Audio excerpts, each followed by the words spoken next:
because we're going to talk a lot about what the junior colleges and community colleges in Mississippi do to not only educate our children and prepare them for the next level at four-year universities, but also the importance of workforce development, which is very, very vital to what we're doing in economic development in this state.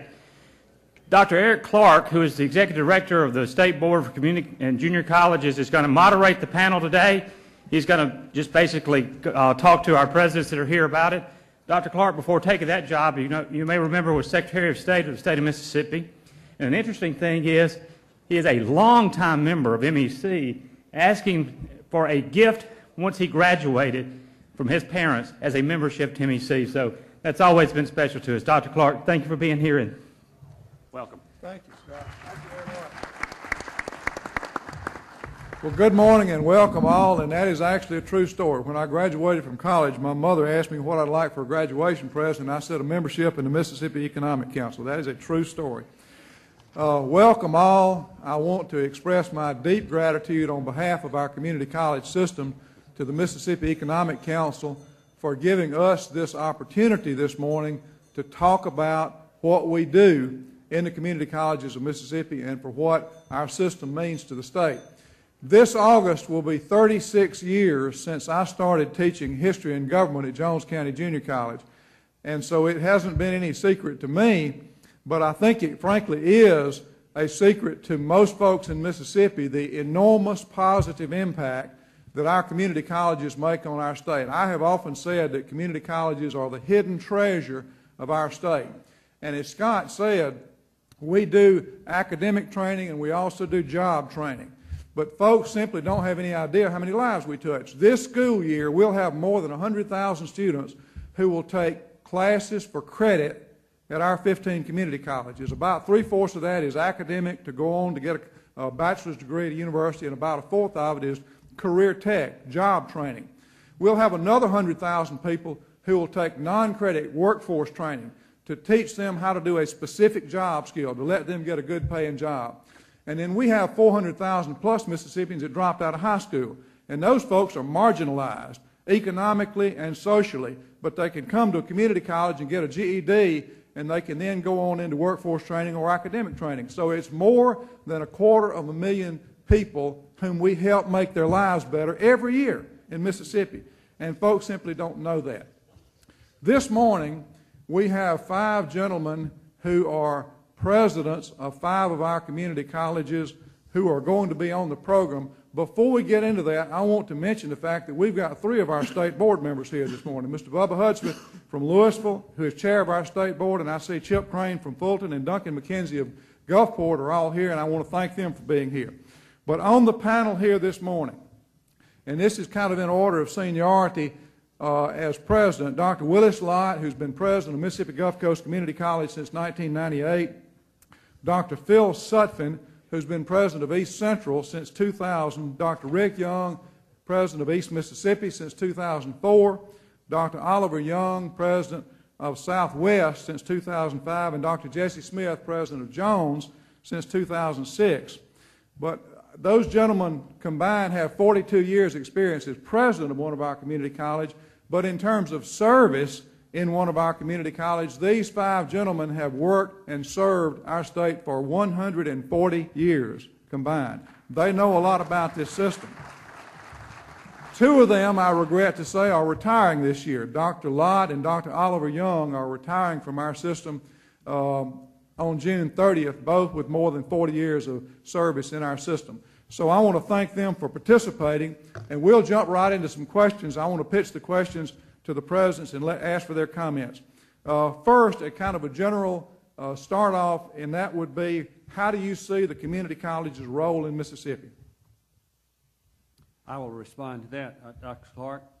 The 15 community colleges across the state of Mississippi provide a high-quality, local, affordable education and workforce training for all of the citizens of the state of Mississippi.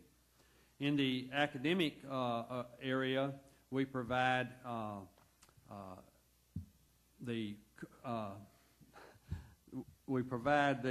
academic transfer courses. I'm trying to call the words, But anyway, we provide academic transfer courses to the universities for the freshman and sophomore students. We also partner with the universities to provide opportunities for students to receive four-year degrees. We do not provide the third and fourth year, but we provide the opportunity for them to receive four-year degrees through the virtual access of the courses with the universities.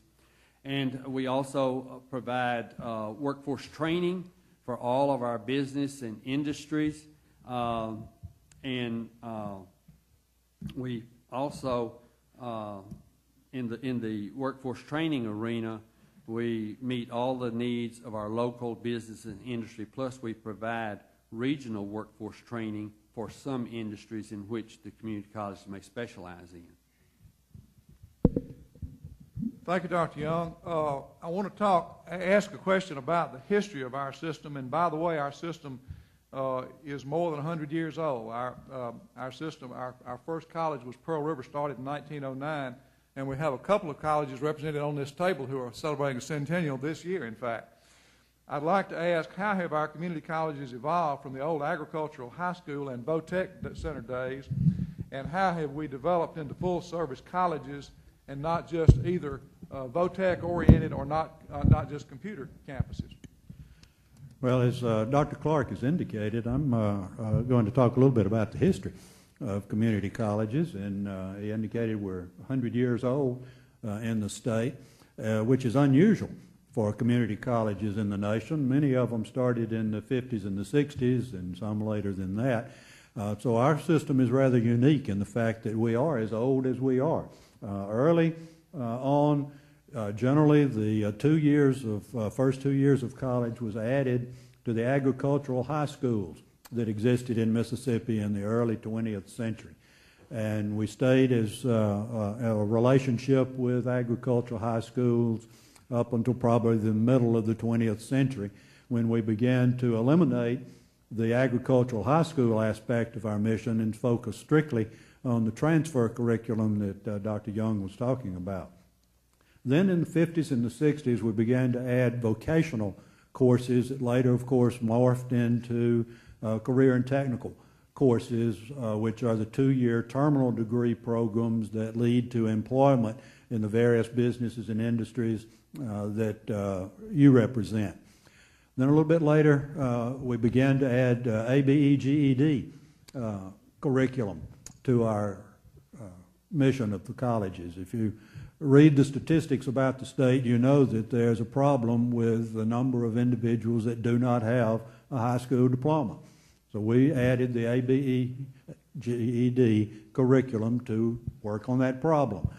And then, of course, in the 90s, many of you will remember the emphasis that we began to place on workforce development. And then later, with the addition of the WET funds and some other funding sources that we were able to acquire, we began to really get involved deeply in the workforce activities of the state of Mississippi. So the history is long, and one of the reasons, I guess, that our colleges are so unique is the fact that we are 100 years old.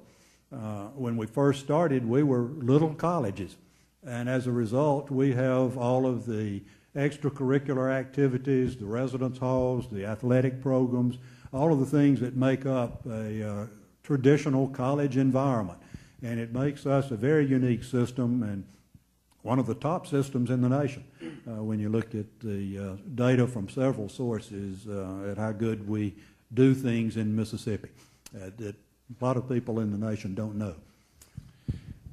Before I pose the next question, I want to follow up with comments that Dr. Sutphin made with a couple of statistics. You all probably would be shocked to know that 3 of the largest 6 colleges in Mississippi are community colleges. The largest 3 institutions of higher learning in Mississippi are Mississippi State, Ole Miss, and Southern Miss. The next 3 are Hines Community College, Gulf Coast Community College, and Northwest Community College. 3 of our community colleges are larger in enrollment than 5 of our state universities. Hines, and this has been on my mind, I recently had an interview on the radio, and the interviewer said, well, you know, folks think of community colleges as small, rural schools.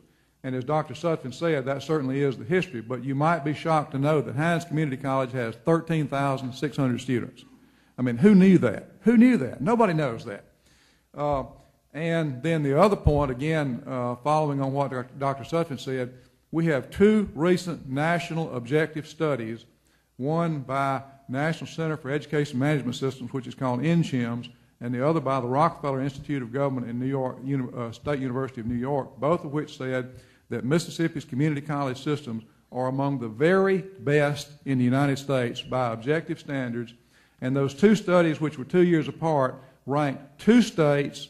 Both studies had 2 states within the top 4, and those 2 states were Iowa and Mississippi. So you just need to know this stuff. My next question has to do with workforce training. Study after study shows that job training is the most important factor in industries siting in our state. And so I'd like to ask for more specifics about what workforce training community colleges do to attract industry to our state and then to support existing industries. Well, Dr. Clark, I'll try to answer that, but if I leave anything out, fellow colleagues, y'all just feel free to pitch in. When you think about workforce training, back in 1995, the legislature passed some legislation that's actually creating the opportunity for some money to be available for us to do workforce training. We all know about Nissan. We all know about Toyota coming to Mississippi. Well, one of the key pieces there was the workforce training monies and the opportunities that the community colleges serving the areas that those 2 industries were coming to actually make the decision, because there was going to be a trained workforce. Everything was in place, and the colleges were ready with a program, and they worked with the business and industry to design the program exactly the way they need it for the training. Now, those are large businesses. We do a lot of training for existing industries as well. At Northrop Grumman, we'll run 1,200 apprentices every year through training. But we also work with small businesses and helping them prepare their workforce. And if things change within an industry and they need some training, we're there ready to train for small businesses, medium-sized businesses, and we get about $25 million a year in wet funds. And most of you probably say, well, what is a wet fund? That's actually part of the unemployment insurance money that has been paid by business and industry being taken off the top and put back into business and industry to help those businesses and industries grow and survive. One of the major things about workforce training about our state and our region, if we don't have a qualified workforce and a well-trained workforce in today's global economy, we will not be competitive as a state or region. I commend the governor and our legislature for making it possible for us to have the wet funds, but all 15 community colleges are ready to respond to the training needs of business and industry throughout their district, no matter how big or how small. Thank you, Dr. Lott. Since the recession started in Mississippi, basically late 2008, early 2009, enrollment has skyrocketed at the community colleges of our state. Our credit enrollment is up 31% over 3 years. It's been a real challenge. I'd like to pose the question generally about how our colleges have dealt with the huge boom in enrollment during the recession.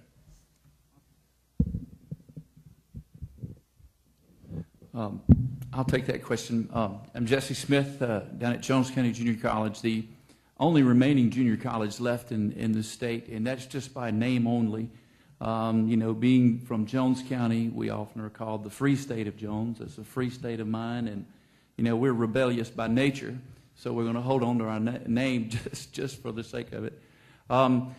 You know, when the economy turns downward, it is a paradox for the community colleges. It means you get less support from this state The available funds from the state go down, but you have an increase in the number of students.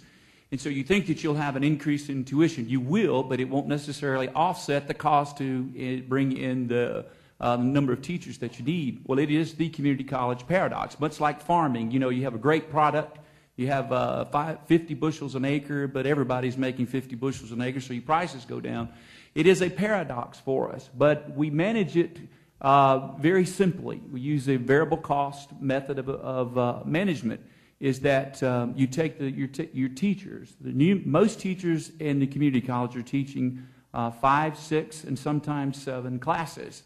And the college teachers that we have are very dedicated to their communities. They're very passionate about what they do.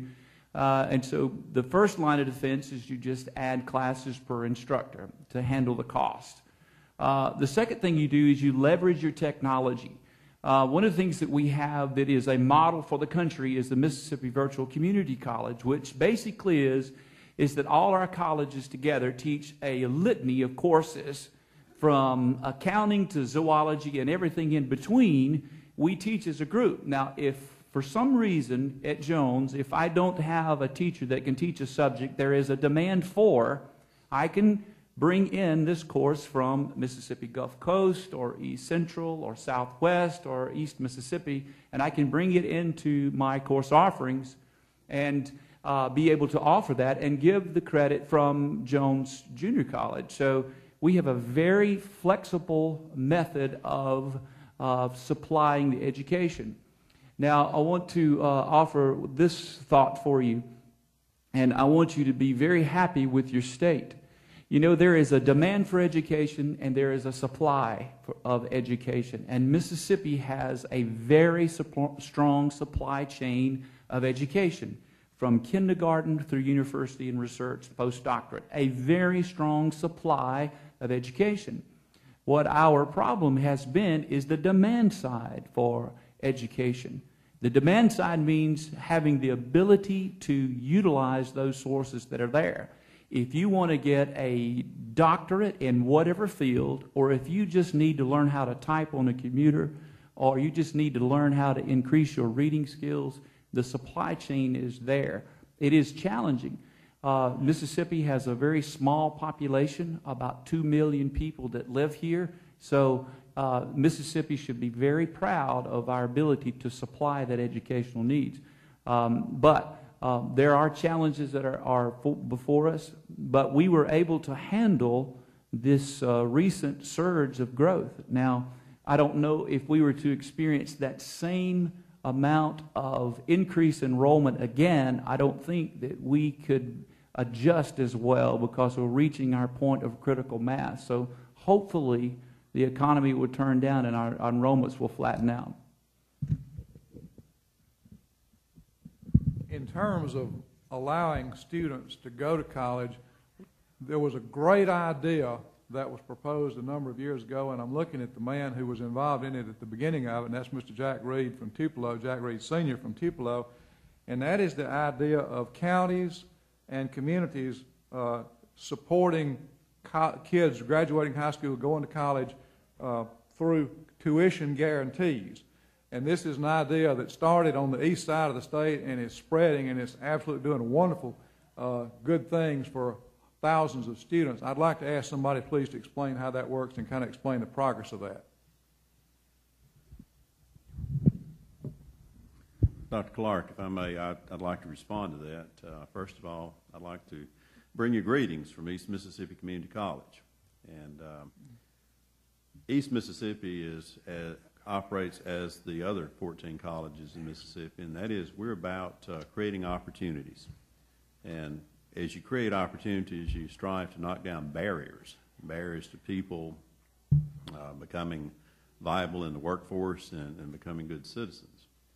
And as we at East Mississippi studied our student makeup, and we have a lot of young men and women, students that are eligible for financial aid and do receive financial aid in terms of Pell Grants, institutional scholarships, so forth.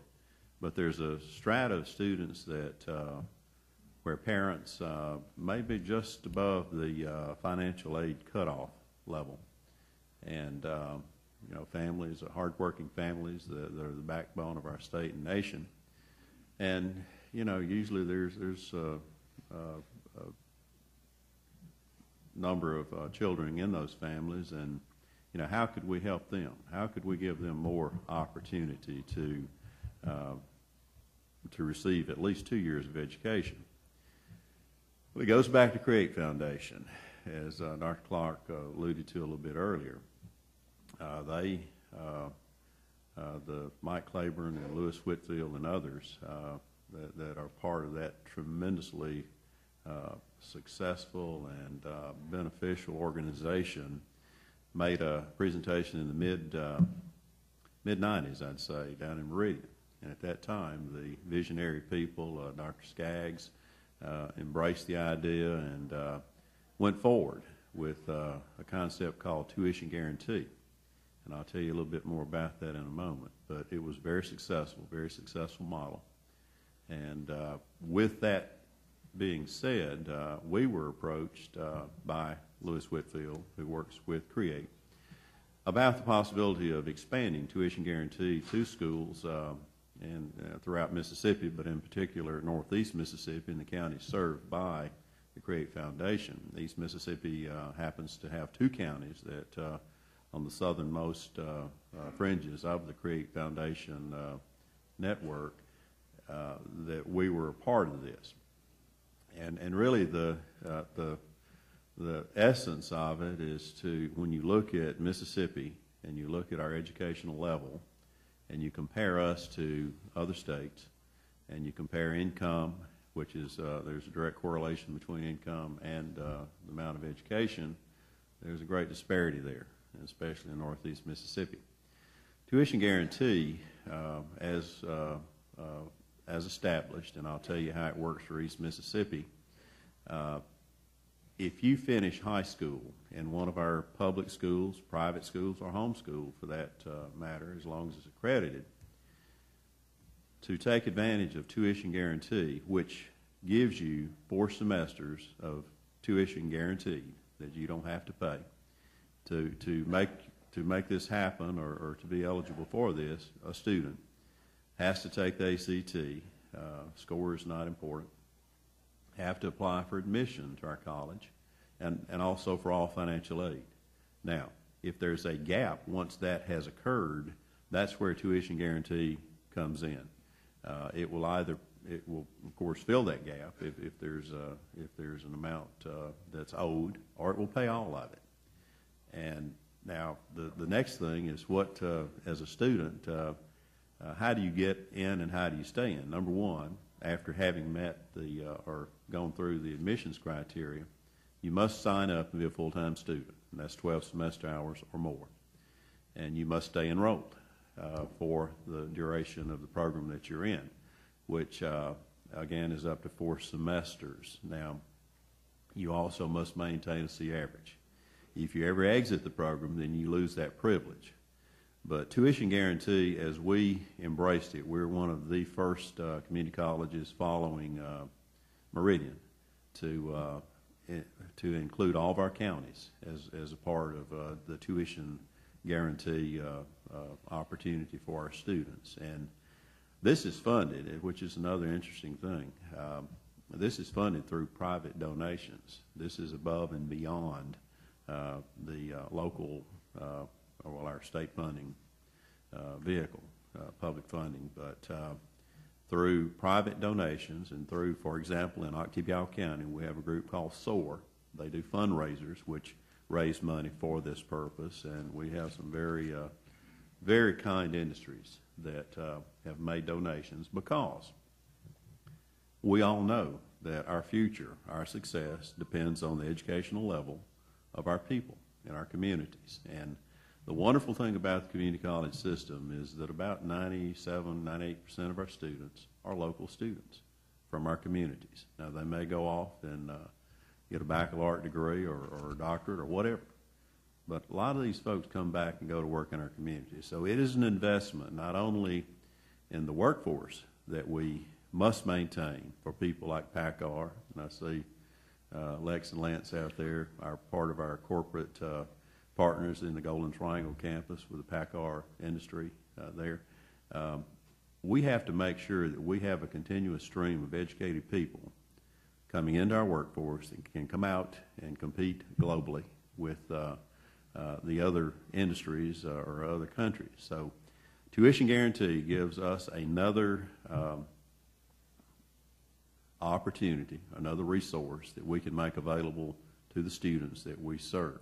And again, this thing is funded privately, and we have some counties that have stepped up and put some money into it as well.